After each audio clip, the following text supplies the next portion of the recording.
Terima kasih saudara, Anda masih bersama kami dalam dialog membahas anugerah Jember yang mendapatkan meritokrasi 2023 dari Komisi Aparatur Sipil Negara. Pak Suko, tadi kita terakhir membahas tentang bagaimana penghargaan ataupun sanksi yang akan diberikan kepada ASN secara objektif dan juga transparan dalam menentukan penilaian itu. Tentunya ada ya Pak ya? Ada ya. Jadi seperti penghargaan tadi itu, bahwa di beberapa OPD seperti RSD Dr. Subandi, kemudian di Dinas Pendidikan, dan ada OPD-OPD lain, itu memberikan penghargaan bagi ASN yang mempunyai prestasi. Dan itu pada kesempatan yang sangat baik ini, itu kapan hari masih belum berdasarkan peraturan bupati. Nah, sekarang peraturan bupatinya itu sedang dalam proses di provinsi itu harmonisasi di Kemenkumham. Nah, sehingga nantinya kalau sudah Perbub itu sudah kita undangkan, maka kita sudah punya dasar yang kuat. Dan di situ juga akan ditentukan nanti bagaimana apa ukurannya, parameternya apa untuk seseorang itu, dan mau diberi penghargaan apa dan sebagainya. Ini bagian daripada meritokrasi itu sendiri, merupakan seperti. Dan kemudian bagi yang melanggar disiplin ya, menurut data kami ini tahun 2021 16 orang. Tahun 2022 itu 20 orang, dan tahun 2023 itu adalah 9 orang. Ini adalah merupakan suatu bentuk daripada tindak lanjut kalau umpamanya ASN itu melakukan suatu pelanggaran disiplin. Nah, jadi sehingga kalau umpamanya prestasi kita memberi penghargaan, tetapi kalau umpamanya itu melanggar disiplin ASN itu juga kita memberikan punishment. Tentunya secara objektif dan juga transparan ya Pak. Itu panjang, dalam arti kalau memberikan punishment itu panjang, dalam arti mulai pemeriksaan dari OPD-nya masing-masing ke BKPSDM, inspektorat dan sebagainya, sehingga apa yang kami lakukan objektif. Iya, betul. Dan tentunya ini menjelang tahun politik ini ya Pak Suko. Bagi ASN tentunya ada netralitas yang harus dijaga. Seperti apa untuk mengawasinya? Untuk netralitas ASN itu kami sudah melakukan beberapa kali sosialisasi. Ya, kita juga sinergi kolaborasi dengan OPD yang lain, dengan inspektorat, bagian hukum dan sebagainya. Itu merupakan salah satu agar supaya para ASN itu memahami dan melaksanakan apa yang boleh dan tidak boleh dilakukan. Juga di dalam kesempatan-kesempatan rapat-rapat itu tentang kepegawaian dan sebagainya, itu juga kita sampaikan. Oleh karena itu kepada semua ASN di lingkup pemerintah Kabupaten Jember, kita harus netral dan tentunya gunakan hak pilih, dan pilihan itu yang tahu adalah saudara sendiri pada waktu dipilih.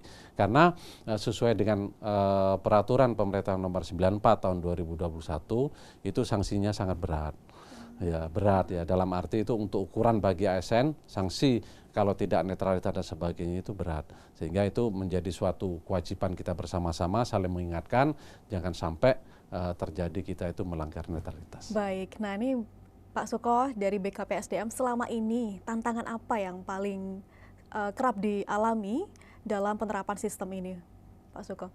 Oke, untuk tantangan sebetulnya ya di dalam sistem merit itu adalah bagaimana kita dan OPD terkait itu bersama-sama untuk mewujudkan pemerintahan yang bersih, berwibawa, kemudian di dalam hal penerapannya itu berkinerja baik.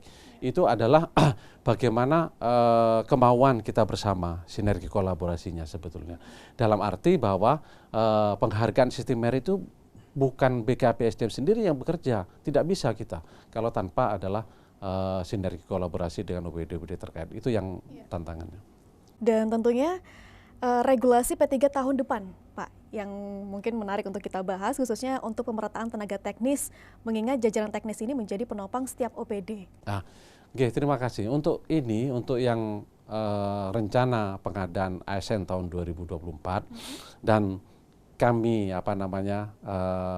berbicara tahun 2023 itu sebetulnya sudah memberi kesempatan kepada teknis. Teknis itu kalau tidak keliru 139 ya dari 201. Sehingga kalau yang selama ini itu adalah guru dan tenaga kesehatan, tetapi tahun 2003 sudah memberikan tenaga teknis, walaupun sebetulnya kebijakan secara nasional itu masih kepada pendidikan dan kesehatan. Tetapi insya Allah tahun 2024 itu akan lebih banyak lagi formasinya. Tentunya juga yang paling harus digarisbawahi adalah bagaimana melihat kemampuan keuangan daerah. Tapi kami optimis untuk tahun 2024 itu akan lebih banyak lagi formasi di Kabupaten Jember. Baik, dan ini ada sebuah data yang kami terima, sempat terjadi kekosongan jabatan di lingkungan Pemkab Jember ya Pak ya. Apa penyebabnya hingga akhirnya berhasil menyelesaikan kekosongan itu tadi? Ya. Jadi pada awal pemerintahan yang kami lakukan ya, pada awal pemerintahan itu di bawah 50% keterisian adalah keterisian jabatan struktural di Kabupaten Jember. Sekarang sudah pada posisi 86% pengisiannya. Dan itu sisanya kurang lebih sekitar 74 formasi jabatan itu masih kosong. Salah satunya adalah ketersediaan stok untuk untuk menduduki jabatan itu, utamanya di eselon 4 ya, di eselon 4 seperti di kecamatan, kemudian di kelurahan. Tetapi untuk yang jabatan JPT Pratama kita masih ada 6 yang lowong atau yang kosong. Insya Allah pada tahun 2024 ini segera kami isi agar supaya roda pemerintahan, roda organisasi itu bisa berjalan dengan baik. Nah ini kendalanya apa saja Pak Suko? Selain ketersediaan stok itu tadi, mengingat mungkin mencari seseorang yang kompeten dan kapabilitas. Iya, itu kalau tadi itu salah satu, itu salah dua ya. Dalam arti bahwa memang kalau dikembalikan kepada sistem merit, bahwa kita kan masih bahasa Jawanya memetani ya, bagaimana kira-kira atau siapa yang bisa ditempatkan di jabatan itu. Nah, sehingga ini kapan hari itu kenapa kok bisa sampai mencapai 86% keterisian. Itu salah satunya adalah kebijakan Pak Bupati untuk dilakukan yaitu ujian dinas dan ujian penyusunan ijazah. Nah, sehingga dengan penyusunan ijazah memberi kesempatan kepada ASN-ASN dia itu diangkat SMA kemudian S1. Nah, setelah S1 dia kan golongan 3A. Itu sudah bisa ditempatkan di kelurahan dan kecamatan. Dan ini tahun 2024 kita sudah punya data itu yang ikut untuk penyusunan ijazah dan ujian dinas. Dan sekarang sudah terpenuhi 86%, kurang sekian persen untuk bisa full ya Pak ya. Apakah ada kendala ketika ada kekosongan seperti itu? Ya itu tadi sudah saya sampaikan bahwa yang pertama itu memang sumber daya manusianya ya, utamanya yang di eselon 4 itu yang banyak eselon 4 itu, maksudnya yang di kecamatan. Kemudian yang kedua bagaimana dia itu kompetensinya, karena istilahnya paketnya masih belum memenuhi syarat, sehingga kita genjot, salah satu upayanya itu adalah ayo melo ujian penyusunan ijazah seperti itu. Terkait dengan kinerja sistem pemerintahan, apakah ada kendala dengan kekosongan itu Pak Suko? Sebetulnya kalau dikaitkan dengan kinerja itu praktis tidak ada sebetulnya ya. Sudah sekarang kita kan juga sudah menggunakan aplikasi kan untuk kinerja itu. Sehingga itu merupakan salah satu dari 36 indikator tadi itu. Kita sudah menggunakan aplikasi itu sehingga sudah masuk, sudah terekam sebetulnya sudah. Tapi ketika kita memenuhi 100%, apakah tidak ada over yang terjadi di sana? Tetap ya berjalan dengan baik. Oh, tetap. Makanya sebetulnya makin banyak ya yang mempunyai prestasi, mempunyai kompetensi yang dipersyaratkan, itu sebetulnya makin baik, sehingga persaingan kan bagus, kita bisa memilih mana yang terbaik kan seperti itu. Dan tentunya Pak Suko, kami juga ingin mendengar pesan mungkin yang ingin disampaikan oleh Kepala BKPSDM kepada kawan-kawan ASN ataupun kawan-kawan di luar sana berkaitan dengan dialog kita hari ini. Terima kasih. Assalamualaikum warahmatullahi wabarakatuh. Kepada para ASN di lingkup pemerintah Kabupaten Jember, 13.000 itu PNS dan P3K, 11.000 itu tenaga honorer di Kabupaten Jember.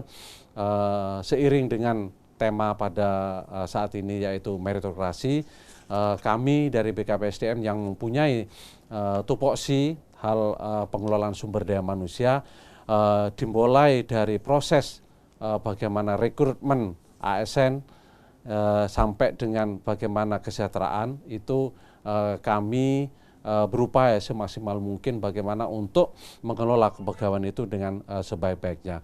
Oleh karena itu dibutuhkan suatu sinergi kolaborasi dan akselerasi tentunya bersama-sama antar OPD dan semua ASN di pemerintah Kabupaten Jember. Karena bagaimana kita mau mendapatkan suatu